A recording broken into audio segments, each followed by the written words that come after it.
প্রিয় ঢাকা বিশ্ববিদ্যালয়ের শিক্ষার্থীবৃন্দ, ঝড় থাকুক, বৃষ্টি থাকুক, যত প্রতিকূল আবহাওয়া কিংবা পরিস্থিতি থাকুক, আগামীকাল সকল অপপ্রচারকারীদের জবাব আপনাদের ব্যালটের মধ্য দিয়ে দিতে হবে।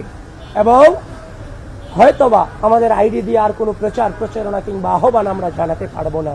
আজকের এই দিনে আমার এই একটা প্রেস ব্রিফিং করা কোনোভাবেই কাম্য ছিল না এবং একদম অনাকাঙ্ক্ষিত ছিল।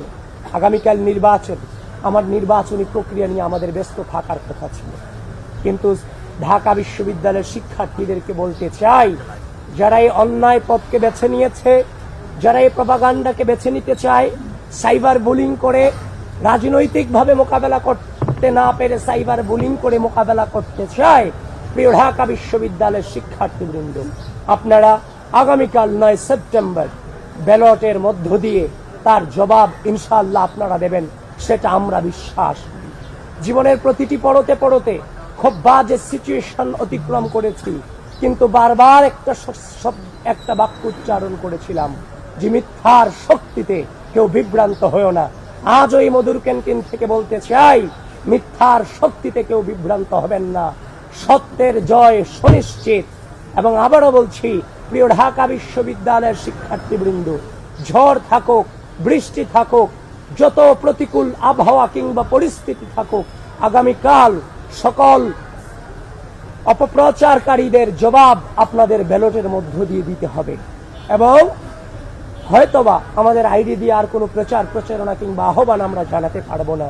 প্রিয় সাংবাদিক ভাইয়েরা, আপনাদের মধ্য দিয়ে গোটা জাতিকে এবং ঢাকা বিশ্ববিদ্যালয়ের শিক্ষার্থীদেরকে আহ্বান করতে চাই, আগামীকাল আমাদের প্রত্যেককে নেতৃত্ব দিতে হবে। নেতৃত্ব মানে দায়িত্ব পালন। এই রাষ্ট্রের ক্রুশাল মোমেন্টে প্রার্থী হিসেবে আমরা দায়িত্ব পালন করব। সাধারণ শিক্ষার্থী হিসেবে আপনার ভোটাধিকার যথাযথভাবে প্রয়োগের মধ্য দিয়ে আপনারাও দায়িত্ব পালন করবেন, এটুকুই আপনাদের কাছে আকুল নিবেদন। প্রত্যেকটা মুহূর্তে বাজে পরিস্থিতি অতিক্রম করেছি। স্বাধীন এই সার্বভৌম 5 আগস্ট পরবর্তী বাংলাদেশে আবারও সেই একই নোংরামির শিকার হতে হবে, সেটা সত্যিকার অর্থেই চরম বেদনাদায়ক। প্রিয় বন্ধুগণ, আবারও বলছি, যারা মানবাধিকারে বিশ্বাস করে না, মত প্রকাশে বিশ্বাস করে না, ঢাকা বিশ্ববিদ্যালয়ের শিক্ষার্থীরা আগামীকাল তাদের ব্যালটের মধ্য দিয়ে জবাব দিবে ইনশাআল্লাহ। ধন্যবাদ সবাইকে। আমরা বিশ্বাস করি বিশ্ববিদ্যালয় প্রশাসন নির্বাচন কমিশন এবং রাষ্ট্র করার জন্য কাজ করে।